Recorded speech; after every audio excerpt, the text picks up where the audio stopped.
दोस्तों वीडियो में बात करेंगे कि जब मोदी सरकार में रुपया डॉलर के मुकाबले 90 पार गया तो किस राजनीतिक विश्लेषक ने जूही चावला को याद किया है, उन सितारों को याद किया है जो देश की चिंता में डूब जाया करते थे 2014 से पहले, लेकिन अब चूं तक नहीं करते। किसने जूही चावला को सुनाया है, वीडियो में आगे आपको दिखाएंगे। पहले बताते हैं कि पीएम मोदी के नाम विपक्षी नेता क्या संदेश दे रहे हैं। जब रुपया 90 पार कर गया है, शतक के करीब पहुंच गया है, तो कांग्रेस ने इसे लेकर पीएम मोदी को उनके पुराने बयान याद दिलाए हैं। सुप्रिया श्नेत ने रुपए की कीमत 90 के पार जाने पर, 90 रुपए 21 पैसे होने पर क्या कहा है पीएम मोदी को, जरा सुनिए।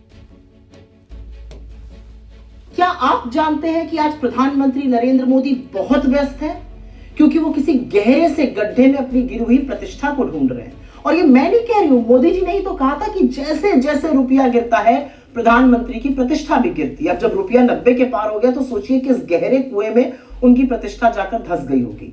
2014 में जब मोदी जी प्रधानमंत्री बने तो उनको रुपया डॉलर के मुकाबले 58 रुपीज 86 पैसा पर मिला था, जिसको उन्होंने 90 पार करा दिया। और अब लगता है कि शतक मनवा कर ही उनका दिल भरेगा। रुपए के गिरने के बहुत सारे कारण, उसमें से विफल अर्थनीति और पूरी तरह से फेल विदेश नीति है। 3 बड़े कारण। विदेशी निवेशक लगातार पैसा बाहर खींच रहे हैं। 2025 में जो फॉरेन पोर्टफोलियो इन्वेस्टर्स हैं उन्होंने करीब करीब 2 लाख करोड़ यहां से निकाल लिया। अमेरिकी टैरिफ का हमारी अर्थव्यवस्था पर घातक प्रहार हुआ है। ट्रेड डील न होने के कारण रुपया और कमजोर हुआ है। और एक बड़ा कारण है कि जो इंपोर्ट बिल लगातार बढ़ रहा है और जो ट्रेड डेफिसिट, जो व्यापार घाटा लगातार बढ़ता जा रहा है, उसके कारण भी रुपया कमजोर हो रहा है। लेकिन अब रुपए की चिंता नहीं की जाती। अब तो प्रधानमंत्री, उनकी सरकार, ढोंगी अर्थशास्त्री और चरण चुंबक मीडिया ये समझाने पर तुला हुआ है कि रुपए का असल में कमजोर होना अच्छा है। और ऐसा सभी करेंसीज के साथ हो रहा है। ये बिल्कुल झूठ है। रुपया एशिया की सबसे वर्स्ट परफॉर्मिंग करेंसी है। अप्रैल से अक्टूबर 2025 में इंपोर्ट बिल लगभग 650 बिलियन डॉलर का है, मतलब 58 लाख करोड़ रुपए, जो कि पिछले साल के मुकाबले 10% ज्यादा है। और ऐसा नहीं कि आरबीआई ने कुछ किया नहीं। आरबीआई ने रुपए को मजबूत रखने के लिए करीब करीब 40 से 42 बिलियन डॉलर, करीब 4 लाख करोड़ रुपए खर्च किया, लेकिन उसका कोई असर नहीं हो रहा है। पर अगर आपको लगता है कि रुपया कमजोर होगा और उसका असर आप पर नहीं पड़ेगा, तो सुनिए। रुपया कमजोर होने का मतलब है देश का इंपोर्ट बिल बढ़ेगा। जो भी चीजें हम विदेश से खरीदते हैं वो महंगी होकर आएंगी, उसका हमें ज्यादा दाम देना पड़ेगा। अब जाहिर सी बात है, जो ज्यादा दाम देकर चीजें खरीदी जाएंगी और भारत लाई जाएंगी, उनका यहां पर भी दाम बढ़ेगा। मसलन कच्चा तेल, क्रूड ऑयल। अगर क्रूड ऑयल महंगा होगा तो यहाँ पे डीजल, पेट्रोल महंगा होगा। सब्जी, फल, फ्रूट, जो बाकी चीजें हैं, जो ट्रांसपोर्ट का कॉस्ट है, वो महंगा होगा। जब महंगाई बढ़ेगी तो आरबीआई इंटरेस्ट रेट बढ़ाएगा, मतलब आपके लोन की ईएमआई बढ़ेगी। और यही नहीं, विदेश में जाना, घूमना, रहना, खाना, पढ़ना, सब कुछ महंगा हो जाएगा। तो अगर आप इस मुगालते में हैं कि रुपया गिरता रहेगा और आप मस्त रहेंगे, तो एक बार बैठिए और सोचिए। रुपए के गिरने का फर्क मोदी जी को बिल्कुल ना पड़े, लेकिन आप पर जरूर पड़ेगा। तो कांग्रेस का कहना है कि पीएम मोदी क्या अपनी साख को किसी गड्ढे में ढूंढने गए हैं, क्योंकि ऐसे बयान पीएम मोदी दिया करते थे डॉक्टर मनमोहन सिंह को लेकर। लेकिन अब अगर सरकार से सवाल किया जाता है तो वित्त मंत्री कहती है कि देखिए, रुपया कमजोर नहीं हुआ है, रुपया नीचे नहीं गिरा है, डॉलर ऊपर गया है। तो इस तरह के लॉजिक अब दिए जाते हैं। तो सुप्रिया श्नेत ने समझाया है कि किन किन लोगों को नुकसान हो सकता है। हम जैसे पत्रकार सोशल मीडिया पर ही आवाज उठाते हैं, अब तो टीवी एंकरों ने भी पूछना बंद कर दिया। हालांकि व्यक्तिगत रूप से यूट्यूब वालों का तो फायदा है, सोशल मीडिया वालों का फायदा है, क्योंकि डॉलर के मुकाबले अगर रुपए की कीमत गिरती है तो ज्यादा पैसे उन लोगों के खाते में आएंगे जिन्हें विदेश से डॉलर में कमाई आती है, और यूट्यूब भी उनमें से एक प्लेटफॉर्म है। लेकिन देश की ज्यादातर पब्लिक को नुकसान है, देश का इसमें नुकसान है।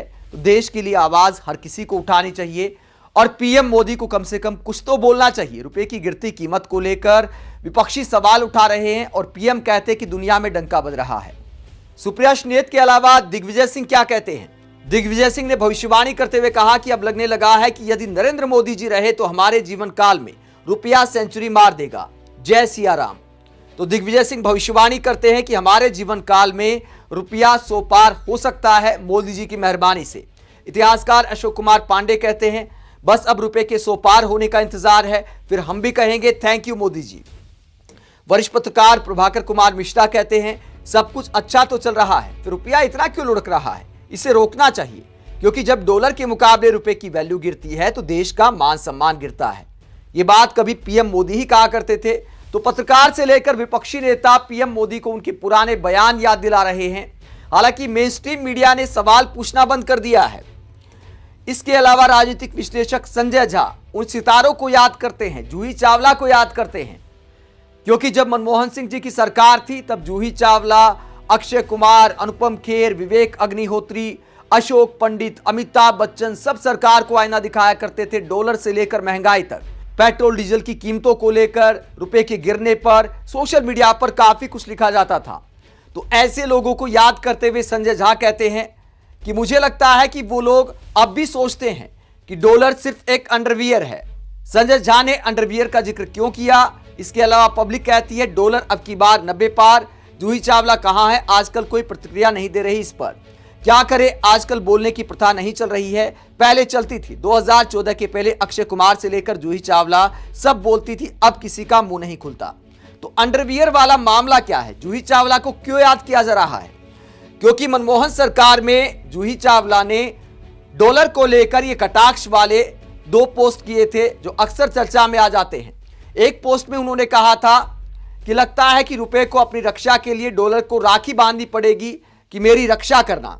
इसके अलावा एक और पोस्ट उन्होंने किया था कि थैंक गॉड अपन के अंडरवियर का नाम डॉलर है, रुपी होता तो बार बार गिरता रहता। तो इस तरह मजाक उड़ाते हुए जूही चावला ने सरकार पर कटाक्ष किया था, रुपए की गिरती कीमत को लेकर कटाक्ष किया था, लेकिन अब बोलना बंद कर दिया है।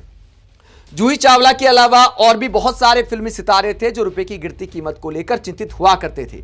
अमिताभ बच्चन कहते थे कि इंग्लिश की डिक्शनरी में एक नया शब्द ऐड हो गया है, रुपीड, जिसका मतलब है मूव डाउनवर्ड, मतलब रुपया जो लगातार गिरता रहता है।